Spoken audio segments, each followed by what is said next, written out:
Welcome to the end zone. I'm Rob. And I'm Ray.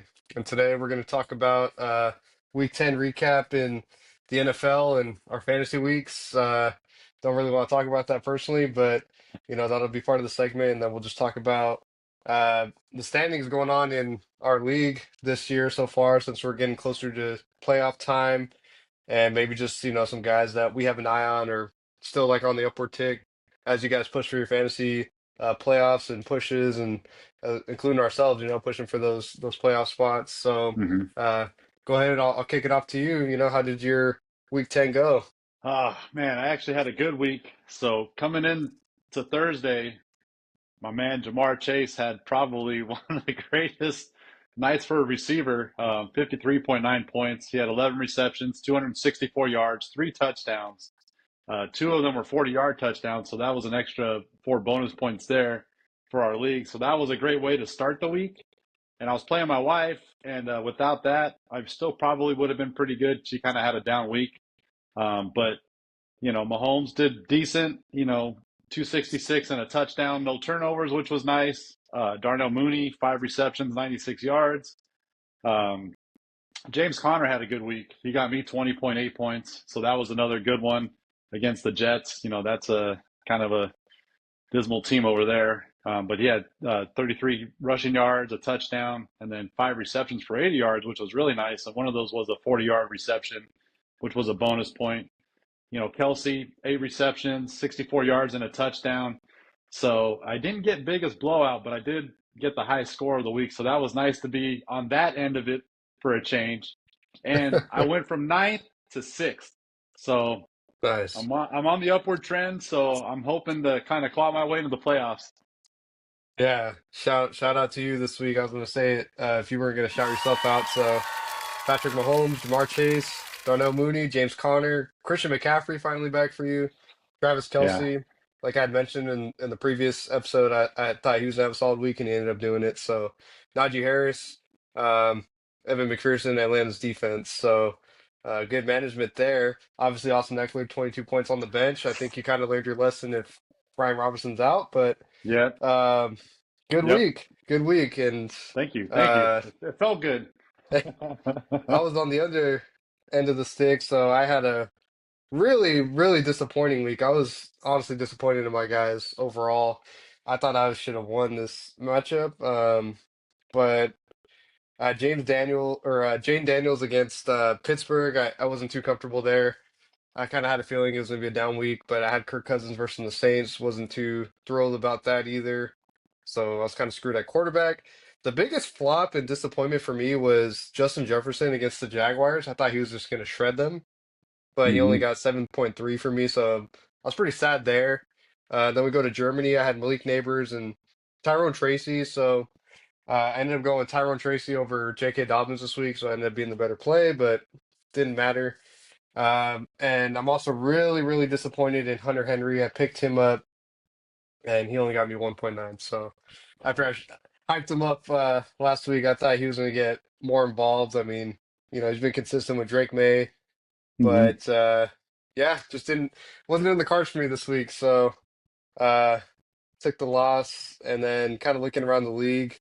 I'll give a shout out to actually my fiance and our producer Gabby. So she has been on an upward trend as of late, and her team was the second highest score of the weekend. I think she had the biggest blowout, if I'm not She sure mistaken. did. Yeah, she She had had the biggest blowout. 155.22 points. And so she had Joe Burrow, who, fed your Jamar Chase, Garrett Wilson, Puka Nakua, Bijan Robinson, who he's just been breaking out lately too, kind of being that fantasy stud that everybody was hoping for. Joe hmm Mixon, who's been an absolute stud too. TJ Hawkinson, who she picked up, and I was sad I had to drop him earlier in the year. And he got 11.2 there. Kareem Hunt, Jake Bates and Chicago's defense. So she had a great week. And yeah, so but anyways, did you take anything away from any week 10 matchups or anything you saw out there? Man, the Chiefs, I mean, I can't believe they won that game. It's kind of interesting to watch that field goal attempt for Denver and the left side of the line. One of the guys literally just ends up on his button on his back. So that's the guy on the other side of the ball that ended up blocking the kick. But man, like that left side of the line, those guys just didn't stay engaged. And so that was pretty amazing to see the Chiefs actually win the game with a blocked field goal. The Niners, CMC coming back, it looked good. It was good to have him back. I'm very um, excited about, what's going to happen on the horizon for him. I'm thinking, Tampa Bay was kind of a tough matchup, but, I felt like he was looking pretty good. And so I'm excited about his upside coming in, and I got him just in time. Yeah, you Another did. one. Yeah. So, and then, the Dolphins winning yesterday, that was nice. That was great, beating the Rams. The defense showed out pretty well. Um, the offense was good. It's looking better, but it's not great. Not Yeah. as dynamic as we've been seeing, but it was nice to see, them come out on the other side. How about you? What did you see? Yeah, I mean, that Chiefs and Broncos game was crazy. I was like, man, here comes the Chiefs' first loss, and then Yeah. that block kick just changed everything. So that was pretty amazing to see. Um, I think, it's nice seeing Patrick Mahomes kind of settling into his rhythm. I know he didn't have the craziest game, but that's a tough Broncos defense, and Sean Payton's a good defensive coach. Mhm. So, but I think, like I was mentioning, a couple episodes back, he's bound for those big games and showing more Mahomes like nature, and I think that's starting to kick in a bit. So it's good to see that. But also in that game, I mean, Bo Nix playing against the Chiefs, and I shouted him out last week a bit, saying that he's a scrappy quarterback, and I think he's becoming more of like a solidified, starter in the league, Mhm. as he has been all year. And I think this was a big test in a rivalry matchup. You almost come out with the win. You throw two touchdowns. He took care of the ball, didn't turn it over. So I Yeah. think obviously he didn't have the rushing that he usually does, but he's looking like he's really settling into his own too, uh, with Denver. So if you guys are kind of in need of emerging quarterback of some sort, or maybe you don't like the matchups, like if you had Jane Daniels against Pittsburgh and you want to kind of throw somebody in there, um, he might be a guy to check out. So I think he's settling in good.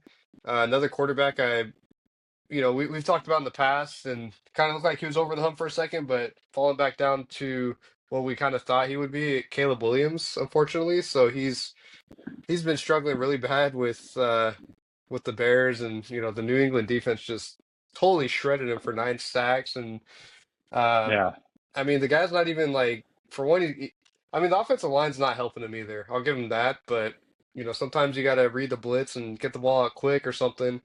Right. Uh, and he's not efficient right now either. So I really think it's just the Chicago Bears dynamic. I mean, Matt Eberflus, he's shown it in the past, like he's not an offensive guy at all, and he's not going to Well, develop your young guys. So it's like, when has a quarterback been drafted by Chicago and thrived, right? yeah, So the quarterbacks don't go there to get established. They no, come there maybe, mid career, late career. But I mean, history has shown that Chicago has never been a place for quarterbacks to flourish. And yeah, if you don't have a veteran in Caleb Williams' case that he's learning behind, then that seems to be a problem for that franchise. yeah, And a lot I of get oh, good. no, no, you go ahead. I was saying a lot of the veterans too were kind of. I saw they were asking for his benching too. Yeah, yeah, it's to get that bad of a loss against New England Patriots. I mean, the Patriots are not an offensive juggernaut. Their defense is always, sneaky good. I think people tend to sleep on their defense, and then they got a defensive minded coach in Jerod Mayo. But I don't know. I feel like Chicago, that's not a place where quarterbacks go to flourish. And I think we're seeing that again, and I don't know. I just think the odds are kind of stacked against Caleb Williams. Typically USC quarterbacks don't do well in the league as it is. Maybe Carson Palmer's probably been one of the better of all the USC quarterbacks over time, but I just don't see it happening in Chicago for Caleb Williams, you know. Yeah, Uh, it's just he doesn't have the like intangibles enough. Like he has a good arm, don't get me wrong. He could throw crazy throws, but you're at a league mhm. where there's other like 10, 15 other guys that could do the same throw, you know?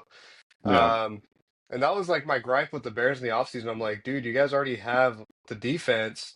Your quarterback, I mean, yeah, he wasn't like Tom Brady out there, but that guy can Hmm. run 100 yards in a game, you know, and that makes up for some of the pass plays. And it's Right. like, I feel like there was other pieces they should have addressed. Like if the O-line's still a problem, it's like no matter what quarterback you are, besides Joe Burrow, I mean, the guy could obviously you can see he could throw like 400 yards behind that O-line, but Yeah. unless you're Joe Burrow, I don't care what quarterback you are, man. Like if you don't have an O-line, you're not going to be able to succeed, and you're just setting yourself up for failure. And that's pretty much what the Bears are doing. It's like, okay, yeah, we got these gadget guys, right? Like we got Keenan Allen, we got DJ Moore, we got Romo Dunze, even Cole Kmet. But if your quarterback for one's not quick with the ball, for two, Hmm. like he's not. I wouldn't say he's a true pocket passer. He's more of like a escape artist, backyard football kind of quarterback right now, at least. And three, like your old line just gets shredded. I mean, there's not really much room for success.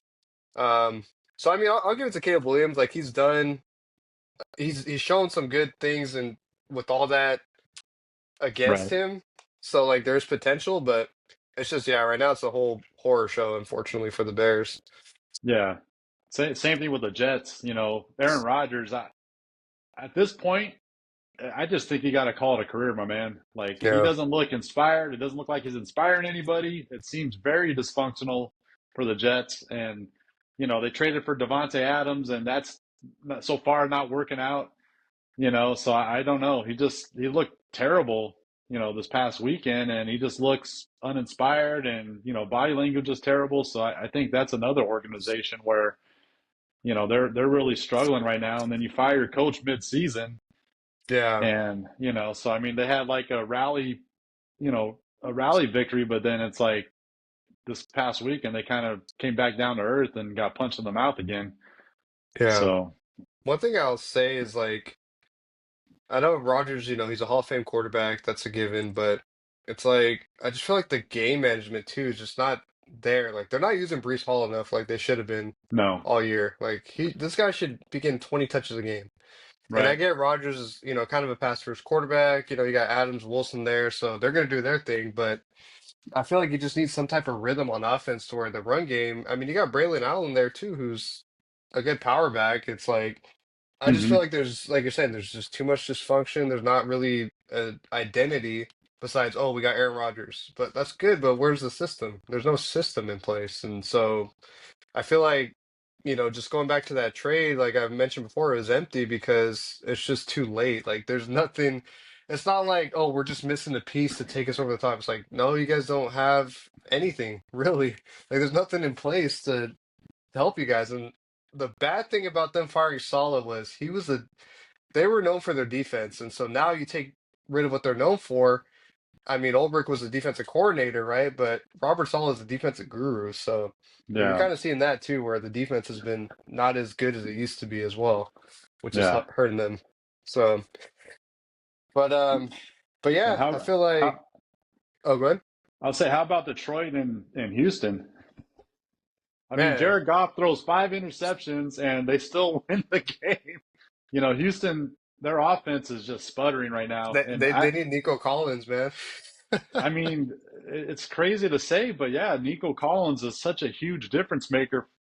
And CJ just Yeah. looks off. He's been out of sync for a few weeks now, and yeah, it just I can't believe that Detroit was able to win that game with the amount of turnovers they had, and Houston just could not capitalize. They couldn't move the ball, so that was another game where I thought, shoot, man, I can't believe Detroit actually came out of there with a dub.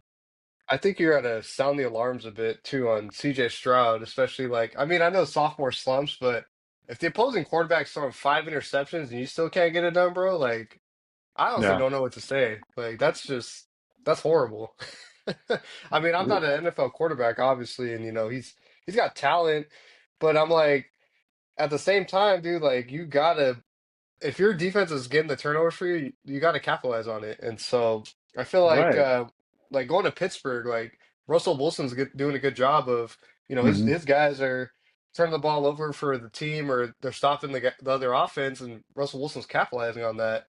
And I feel like if your team is causing those turnovers, man, you as a quarterback, you got to take care of the ball and you got to capitalize. So, Sure. hopefully, I think Stroud will be okay though. I think it's just kind of a rough patch for him. I mean, you train all offseason with, Stephon Diggs, Nico Collins, you're building that rapport, and then those guys get hurt. It kind of throws a Yeah. wrench in everything. You got a new piece in Joe Mixon. I mean, he's doing good, but he's not used to, having that top tier run game. So it's like, it's kind of new for him, and I think he'll settle in and kind of get a hang of it all. Yeah. But yeah, yeah, I would say those are some of the biggest takeaways, and then obviously, Derek Carr looked solid with Marquez Valdez-Scantling. Looking at that game, I mean, Steelers being the Commanders, that was kind of a shock. I thought Commanders were going to be taking care of business there, but I think, yeah, maybe Tomlin, as crazy as it was, he was probably right, I guess, about Russell Wilson being the starter. So far from what it looks like. So, And then that George Pickens touchdown catch. man, that was Oh my sick. gosh, he was engaged with the defender and then was falling back and then was able to catch the ball. That was incredible. Mike Yeah, Williams, gosh, that was a good pickup for them, Mike Mike Mike Williams. Williams, man, he might be a guy that's on the up and coming because he looked pretty darn good, especially late in the game when that big touchdown reception that Wilson threw to him. So Yeah, and he's brand new to the system, and he's getting it done. yeah, so Yeah, there's a lot of with the trade deadline that came and passed, there was a lot of interesting moves that happened, and I think that's one that's going to pan out very well for Pittsburgh.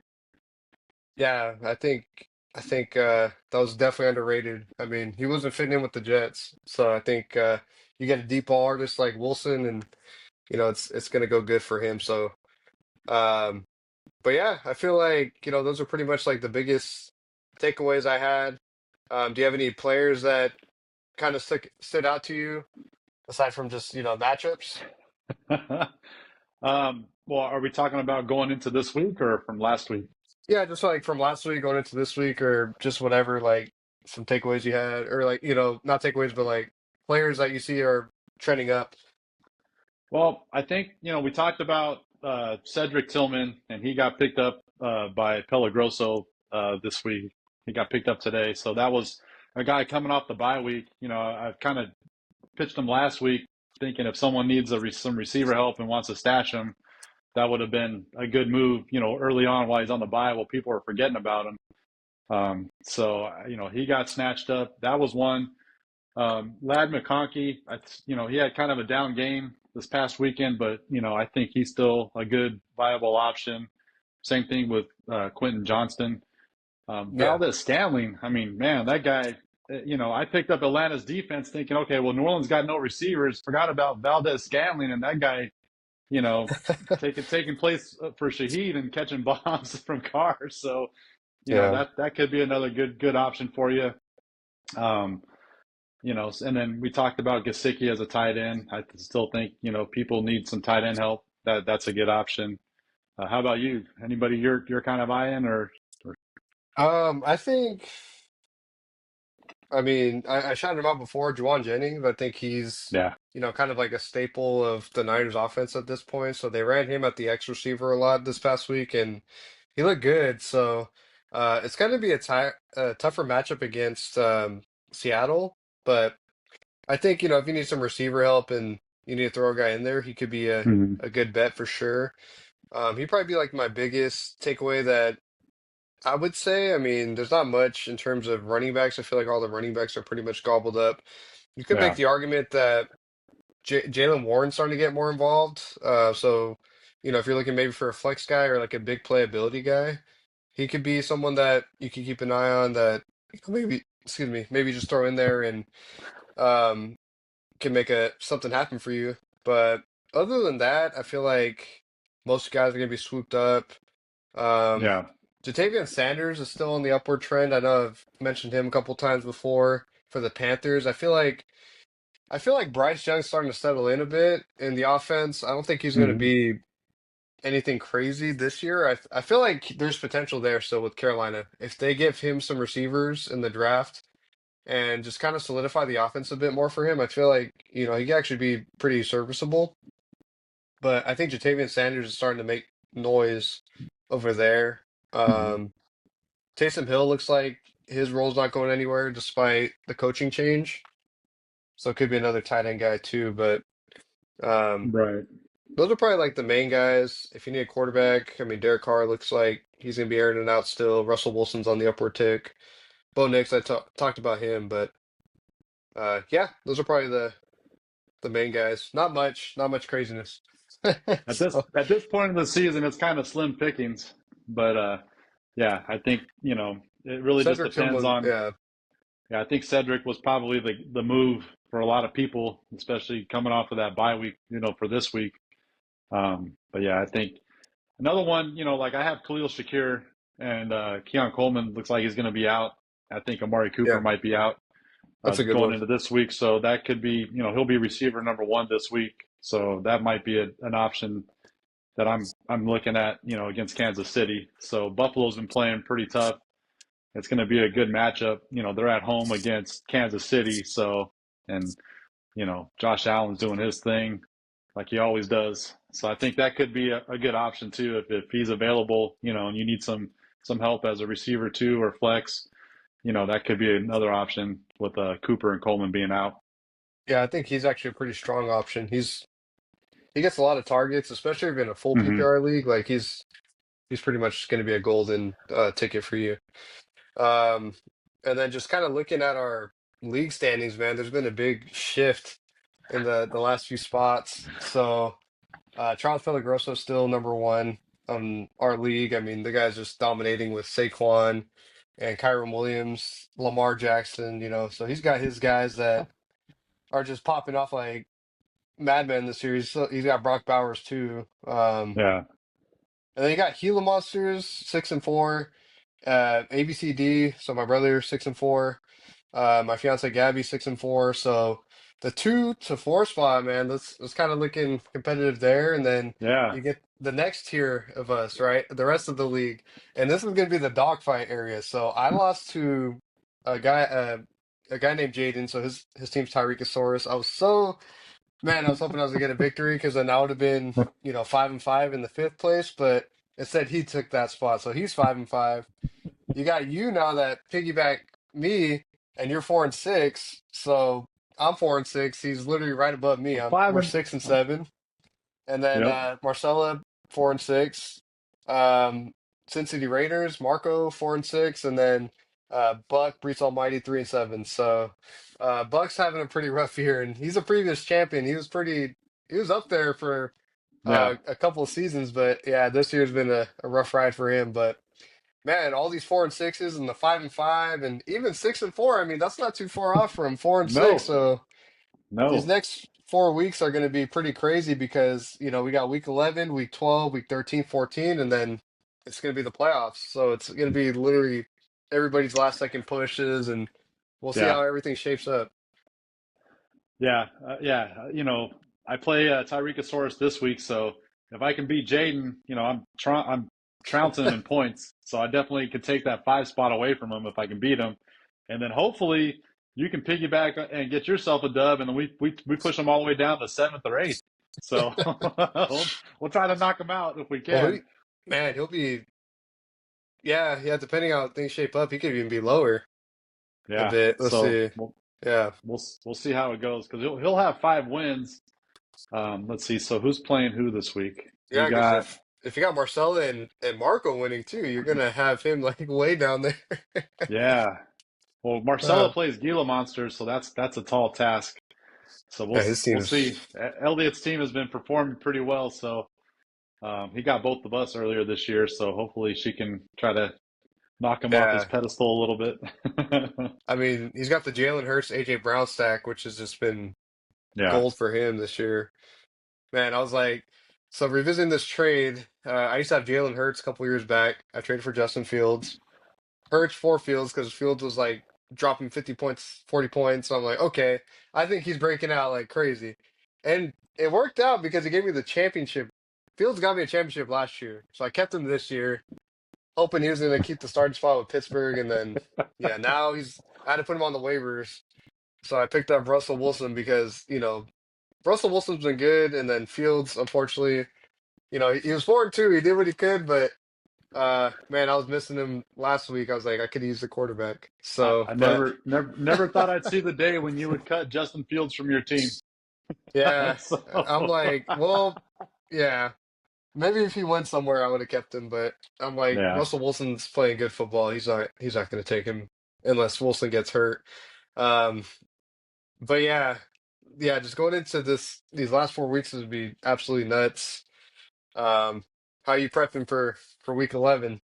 So I'm still kind of rolling my horses, right? So I got Mahomes going to be my QB1. Chase, of course, wide receiver one. That's a no-brainer. He's never going anywhere. Yeah, So I've had that guy since since inception. So and then I got Jaden Reed right now as wide receiver two. I don't know, Darnell Mooney again. Like it's kind of hard to not start Darnell Mooney, but I might actually not have room for him this week. So we'll see because Jaden Reed's coming off. They're coming off the bye, so they're playing Chicago at Chicago. But depending on weather, so I'm going to kind of track the weather and see what happens there. CMC's playing Seattle. I think this is a good game for him to get into the end zone and make his statement on the 2024 season. yeah, he can So come to the podcast if he wants. The end zone. I'm looking forward to that. Najee Harris playing Baltimore. Baltimore's been susceptible to big runs, big rushing yards for a team. So I think that's a good one for me. I'm still sticking with Najee. Unless Brian Robinson doesn't play, then I'm going to pivot to Eckler because I'm learning that lesson pretty quick. Yeah, And then Kelsey, of course, can be my tight end. I still have Ott and Stash, but they're on a bye this week, so no Tampa Bay for me. And then I got Shakir in my flex. I think he's going to see a bulk of the targets, him and Mac Hollins. So another guy, if you need someone like just to throw in for a week, Mac Hollins could be a good one because he's going to be wide receiver two for Buffalo. So and then I'm rolling with McPherson as my kicker. And then I got Houston's defense at Dallas. So I'm going to roll with Houston's defense. Dallas is still continuing to struggle, and yeah, Houston's got a good D. So yeah, that's kind of how I'm going into this matchup. Right now I'm a heavy favorite going into this week, but again, projections don't mean anything. So as we see on any given Sunday or any given time of the week, like things happen. So I'm yeah. just Oh man, I was projected to kill it last week, and then I ended up getting yeah. killed.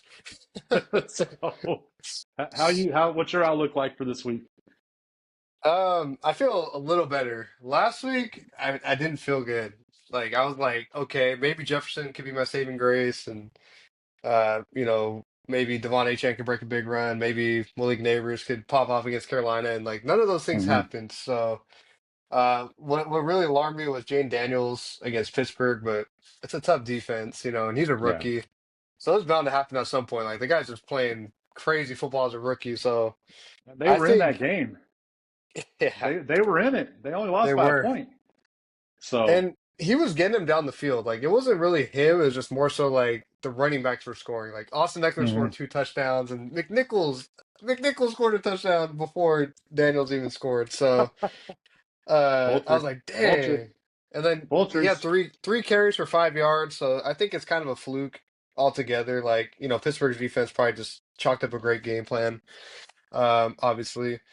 Yeah, And I think going into this week, I feel a little more comfortable with Jane Daniels. He gets primetime Thursday night football against let's Jalen go, baby. Hurts. Let's So I'm go. like, Let's go. that's a high scoring team. You're gonna have to air it out. So I think, it's gonna be a pretty high scoring matchup. I feel like it's gonna be a battle of the quarterbacks ultimately. So I'm hoping for a big game from him this week, a bounce back week. So Let's and go, then baby. I got Jefferson against Tennessee. Kind of nervous. Tennessee's been scrappy, but they're also banged up in the secondary. So I can see a Hmm. world where, Aaron Jones is getting locked up front against that tough Tennessee front seven. And then Jefferson's going to be one-on-one matchups or, finding his own coverage. So he's kind of matchup proof. I'm starting George Pickens because Malik Neighbors on a bye, so Pickens against Baltimore, and I'm like, well, this is the best week for me to have no choice but to go with him because Baltimore's just been trash against the past, and they just lost Kyle Sure. Hamilton last week. Yeah, that, So that was a big loss. Devon Achane against the Raiders, I'm like, if you don't ball out against the Raiders, then you might sit the next week. So let's go, Devon. And then Taylor against the Jets, I'm actually happy about because Jets defense, for one's been struggling, but for two, their weakness all year has been the run. And I know Yeah. on paper it says, oh, they're kind of tough against running backs, but just watching games, like if you're going to beat the Jets, it's going to be from the run game. And Right. so the Colts are going to need to win. Um, I know they're playing in New York, but I like his outlook there. Devon or David Njoku against the Saints. Nick Chubb, I got him in my flex right now against the Saints too. There you Um, go. Saints have been really bad against the run. I feel like with the new coach too, like they're not going to have a super game plan for Nick Chubb, and I feel like he's going to get kind of slept on. He's fresh off the bye week, so he's in there right now. It's not my last call, but he's in there right now because I feel pretty good about him. And then I got Chris Boswell, and then Dolphins defense swooped him up against the Raiders. So I'm all in for the Dolphins D, especially watching them last night Yeah. against the Rams. They look pretty good. So Yeah. Yeah. I was kind of, when I dropped them this past week, I was thinking, okay, well, little did I know you'd be paying attention, of course. But yeah, I've had them all season, so I dropped them for Atlanta against New Orleans, and it kind of backfired. And now it's like they have a great matchup this week against the Raiders, and I'm like, what did I do? But yeah, well, at least you get Houston against Dallas. So yeah, yeah, you drop Chargers defense, so I'm gonna grab them there you go. if they clear waivers tomorrow. I'm not gonna waste a waiver priority number two on picking them up, but if they clear tomorrow, I'm picking them up. So Yeah, they're a good defense. I was sad, but I'm like, Chargers are playing the Bengals, who are just scorching hot, and then I got yeah, Pittsburgh against Baltimore, divisional game.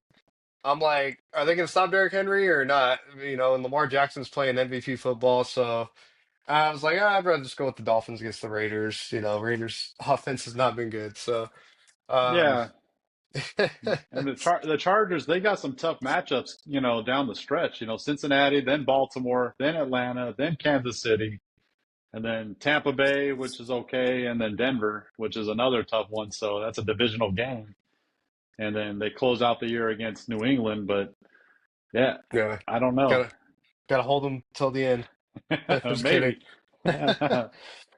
Yeah, hope you So, guys enjoyed this episode, and feel free to subscribe to our YouTube, follow us on Instagram, and if you guys ever want to see any content, feel free to reach out and drop a yep, comment if you have any ideas. So, yep. And as always, thank you for the support. Really appreciate it. We're having a lot of fun doing this, and we hope you guys enjoy it as much as we do. Thank you for watching. all right, we'll see you guys. Bye bye.